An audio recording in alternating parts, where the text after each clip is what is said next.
Good morning and जय Hind student. आज हम आप लोग के बीच में आए हैं।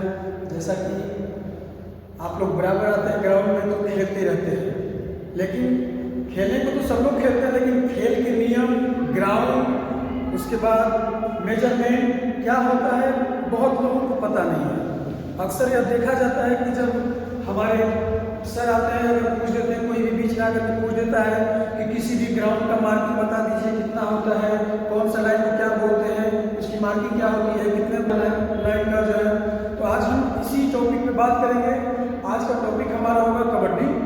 कबड्डी के विषय में आज हम आप लोगों को बताना चाहेंगे, क्योंकि देखते हैं कि ग्राउंड में बहुत सारी समस्याएं आती हैं कबड्डी को लेकर के। कबड्डी सब लोग खेलते हैं कि नियम पता नहीं है, कितने मिनट का होता है, क्या होता है, कैसे होता है, तो उसी के बारे में हम चर्चा करेंगे। आज का हमारा टॉपिक है कबड्डी।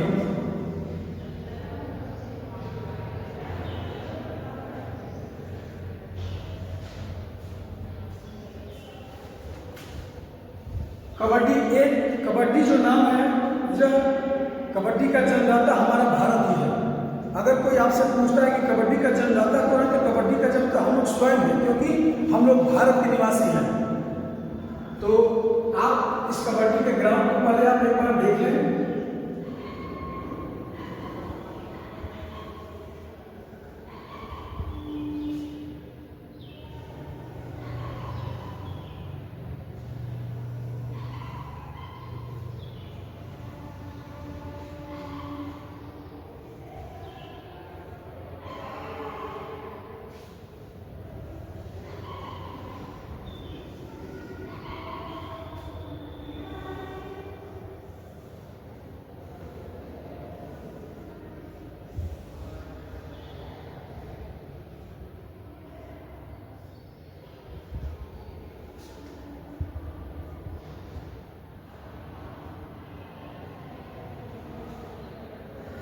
ये आपका कबड्डी का ग्राउंड हो गया।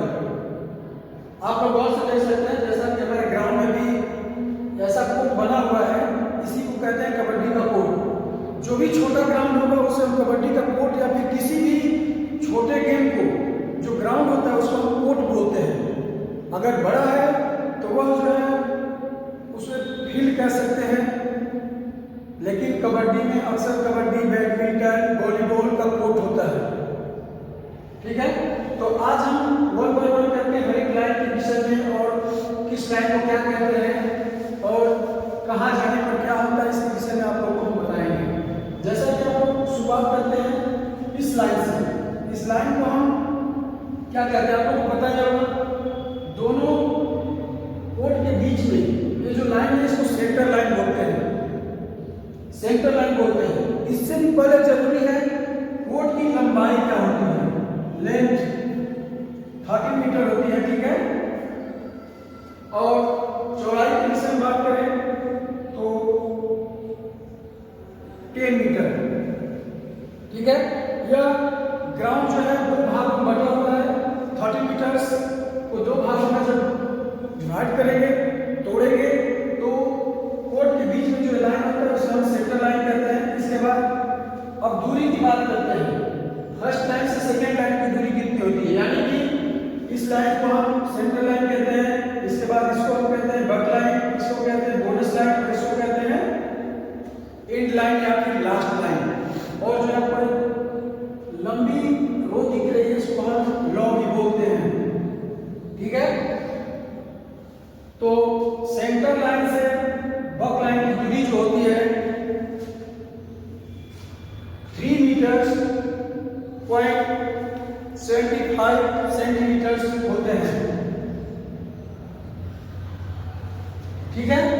इसके बाद बक लाइन से बोनस लाइन की दूरी जो होती है 1 मीटर होती है।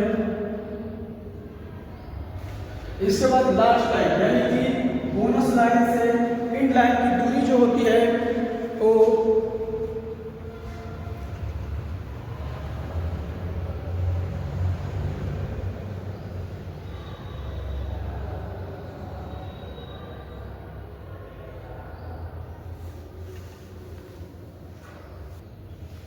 इसके बाद जो है आपका बोनस लाइन से एंड लाइन की दूरी होती है 1.75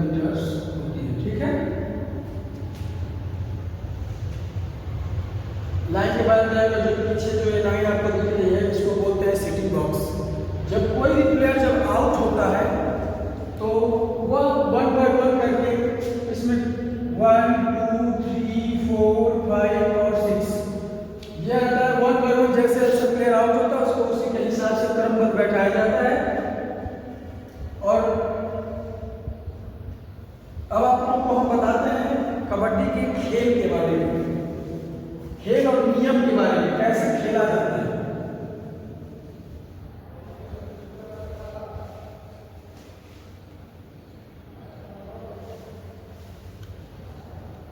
इस कबड्डी के खेल में टोटल प्लेयरों की संख्या 12 होती है, यानी 12, जो प्लेइंग होते हैं, जो प्ले करते हैं, जो खेलते हैं, उनकी संख्या 7 होती है। ग्राउंड में 7 प्लेयर जो है प्ले करते हैं और 5 सब्स्टिट्यूट यानी कि वह बैठते हैं, 5 प्लेयर जो एक्स्ट्रा होते हैं वह बैठते हैं ग्राउंड के बाहर। वह इसलिए बैठते हैं अगर खेल के दौरान किसी भी प्लेयर को चोट लग जाती है तो रिप्लेस किया जा सके, चोट लगे हुए प्लेयर को हटा करके और जो बैठा हुआ प्लेयर है उसको जो ग्राउंड में लिया जाता है। इसके बाद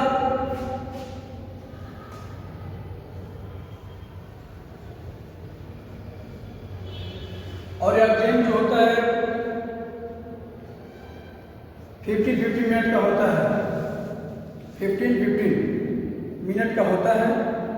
50 मिनट के बाद 5 मिनट का ब्रेक, फिर 50 मिनट मैच होता है। वैसे 20-20 मिनट का भी होता है, लेकिन ज़्यादातर जैसे समय के हिसाब से आजकल के क्षेत्र में जब गेम होते हैं तो लोग 3 मिनट्स, 4 मिनट्स, 5 मिनट्स, 10 मिनट्स, मतलब समय के हिसाब से अपना समय का पाबंद करके गेम को पूरा कराते हैं। लेकिन जो इंटरनेशनल नेशनल गेम जो होते हैं उसमें जो है टाइम का एक वैधता होती है, जैसे 50 मिनट्स या फिर 20-20 मिनट्स का हो सकता है। ठीक है, अब इसमें देखते हैं कि 7 प्लेयर प्लेइंग कर रहे हैं तो रेड की टाइमिंग क्या होगी। जब रेडर रेड करने जाएगा, इधर से प्लेयर जब रेड करने जाता है तो उसे रेडर बोलते हैं। जो पकड़ने वाले प्लेयर होते हैं उसको डिफेंडर बोलते हैं। जो डिफेंस करते हैं, जो पकड़ते हैं उनको डिफेंडर, और जो रेड करता है उसे रेडर बोलते हैं। रेड की जो समय अवधि होती है वो 30 सेकेंड्स की होती है। अगर आप 30 सेकेंड्स में अगर अपने कोर्ट में वापस नहीं आते हैं तो रेफरी आपको आउट दे देगा। इसके बाद हम आते हैं लॉबी की तरफ। यह एक तरह से कोर्ट का हिस्सा भी है और कोर्ट का हिस्सा नहीं भी है। अब आप लोगों को यह डाउट होगा कि यह क्या कह रहे हैं, कोर्ट का हिस्सा भी है, कोर्ट का हिस्सा नहीं भी है। तो हम आपको आपका डाउट क्लियर कर देते हैं। अगर रेडर रेड करने जाता है, रेड के दौरान अगर उसका पैर इस लाइन पे टच हो गया तो रेडर आउट हो जाएगा। रेड के दौरान अगर डिफेंडर का पैर इस लाइन में टच होता है तो डिफेंडर आउट हो जाएगा। अब यह कैसे क्रिएट होगा, कैसे यह कोर्ट का हिस्सा है, यह मैं आप लोगों को बता देता हूँ। तो जब रेडर रेड करके जाएगा और किसी भी डिफेंडर को टच करने के बाद वह इस लॉबी के सहारे अपने कोर्ट की तरफ मूव कर सकता है, भाग सकता है। जब ही आप डिफेंडर को टच करेंगे तो यह लॉबी एक्टिवेट हो जाएगी, यानी कि यह कोर्ट की हिस्सा हो जाएगी। ठीक है, तो आप इसका प्रयोग कर सकते हैं।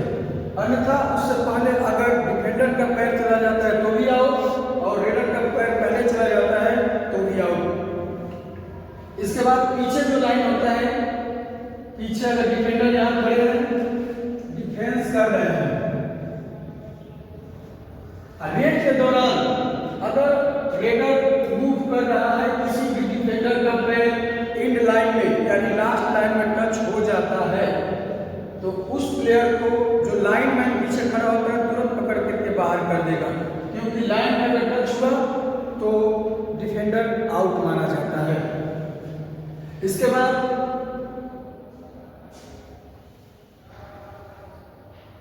बोनस की बात करते हैं, क्योंकि कबड्डी में बोनस बहुत मायने रखता है। एक टीम के लिए बोनस इतनी जरूरी है, मानो प्लेयर को मारने से ज्यादा बोनस पर लोग विशेष ध्यान देते हैं, क्योंकि बिना प्लेयर को मारे आपको एक पॉइंट मिल जाएगा। वह कैसे मिलेगा, तो आपको यह बता दें कि अगर 6 प्लेयर है, 6 से कम है तो आपको बोनस नहीं मिलेगा, अन्यथा अगर 6 से ज्यादा है, 6-7 है तो आपको बोनस मिलेगा। मिलेगा। बोनस लेने का तरीका क्या होता है, अगर आपका बोनस लाइन क्रॉस करने के बाद पीछे का जो पैर होगा जब तक अप नहीं होगा, जब तक उठेगा नहीं, तब तक आपको बोनस नहीं मिलेगा। अगर आप टच करके आ जाते हैं तो इससे बोनस आपको नहीं मिलेगा। ठीक है, और इसमें होता है डू एंड डाई। इस गेम में डू एंड डाई भी होता है, उसको बोलते हैं करो या मरो। अगर 2 रेड आपका खाली जाता है, जैसे एक बार गए तो किसी को नहीं टच किए वापस आ गए, फिर दोबारा गए किसी को नहीं टच किए वापस आ गए, तो थर्ड रेड जो होगा वह डू एंड डाई रेड होगा, यानी कि करो या मरो। तब रेडर जाता है,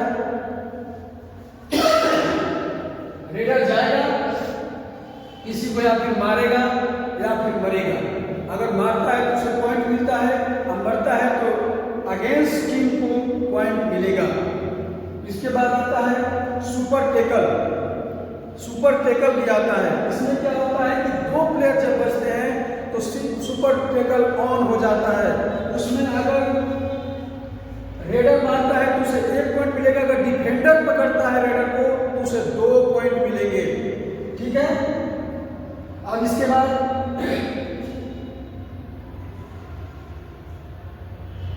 एक चीज और बताना चाहते हैं। कभी कभी ऐसा होता है कि लोग मुंह बंद करके रेड करते हैं, बोलते नहीं हैं।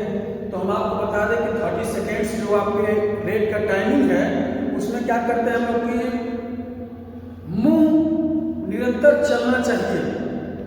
बोले या ना बोले उससे मतलब नहीं है, रेड के दौरान आपका मुंह चलना चाहिए, तब आपका रेड क्लियर माना जाएगा। अन्यथा अगर मुंह को आप बंद करते हैं 3 सेकेंड, 4 सेकेंड, 5 सेकेंड, 4 सेकेंड्स, मतलब अपने हिसाब से अगर आपका मुंह बंद हुआ तो आपको जो रेफरी होगा आउट दे देगा। दूसरी बात, रेड के दौरान आपकी जो जीवा है, जीभ, अगर वह भी बाहर आ जाता है, जैसे क्या होता है कि रेड के दौरान कभी कभी लोग क्या करते हैं कि यह इसका प्रयोग करते हैं, जब होठ सूखने लगते हैं तो जीभ का प्रयोग करते हैं, तो उस दौरान भी अगर रेफरी देख लेता है तो आपको आउट करा करेगा। ठीक है, इसके बाद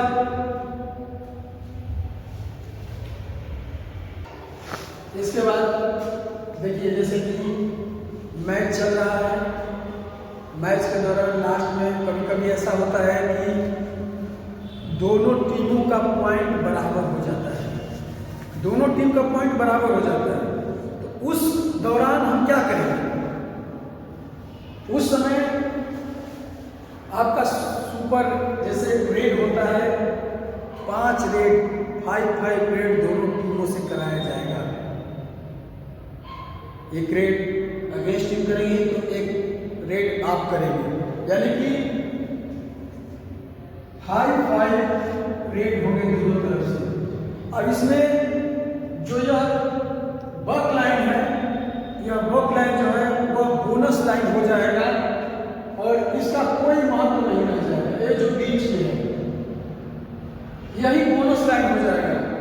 आप जब प्लेयर जब रेड करेगा तो इस लाइन को बचाना है, क्योंकि ज्यादातर देखा जाता है तो जो 5 रेड्स होते हैं उसमें जो है इसको बचाना जरूरी होता है, क्योंकि जब रेडर आएगा तो बोनस लेने के चक्कर में पड़ता है, प्लेयर को मारने के चक्कर में नहीं पड़ता है, क्योंकि इसका डिस्टेंस बहुत कम होता है। लोग इसको नहीं टच करना चाहते, सोचते हैं कि हम बोनस कर, अगर जो ही आप बोनस लेते हैं तो जो डिफेंडर होगा वो आपको कभी छोड़ना नहीं चाहेगा, क्योंकि बोनस आपने ले लिया, रेडर आपको आउट कर देगा तो डिफेंडर आपको आउट कर देगा, तो दोनों जैसे 1 पॉइंट उधर भी मिल गया बोनस का और रेडर आउट हो गया तो रेडर का पॉइंट भी जो है डिफेंडर को मिल जाएगा, यानी कि 1 पॉइंट बराबर हो गया। इसीलिए डिफेंडर हमेशा जो है अटैक करता है 5 रेड्स में। ठीक है,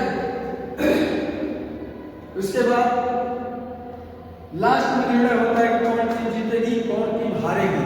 इसमें ज्यादातर ये होता है कि लास्ट टीम जो लास्ट रेड जीतता होता है, अक्सर देखा जाता है तो कभी कभी वही जीतते हैं, लेकिन यह जरूरी नहीं है।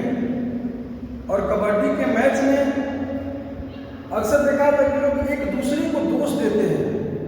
कभी भी टीम में, चाहे किसी भी खेल में, चाहे किसी भी क्षेत्र में, किसी को दोष नहीं देना चाहिए कि तुम्हारे चलते यह हो गया या आपके चलते यह हो गया। ऐसा नहीं होना चाहिए।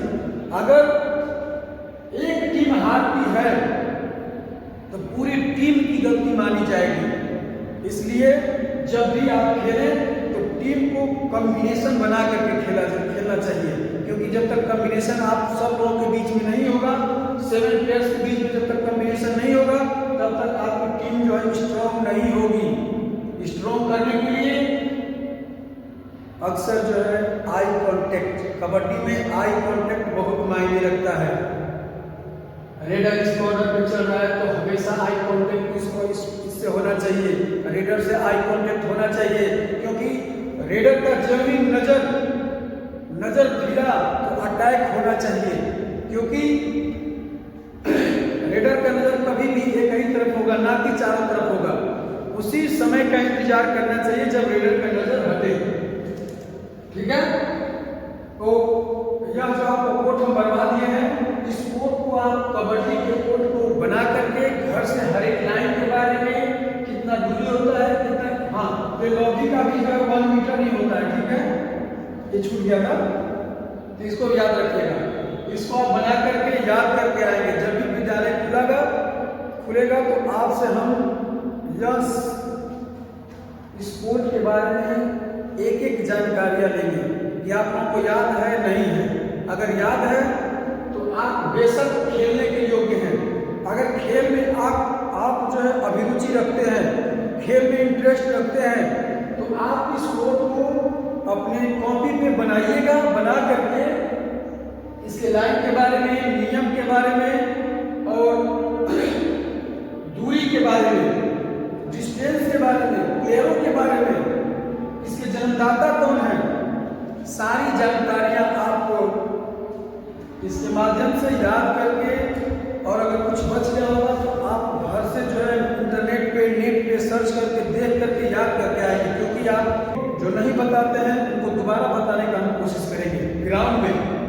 ठीक है, लेकिन अगर जो बताते हैं क्लास में, उनके लिए स्पेशली जो है नेक्स्ट लेवल का, यानी कि इस गेम से हटकर दूसरे गेम के बारे में उनको बताया जाएगा। जो नहीं याद करके आएंगे बताया जाएगा हमेशा, जो जब तक आप याद नहीं करके आते हैं। ठीक है।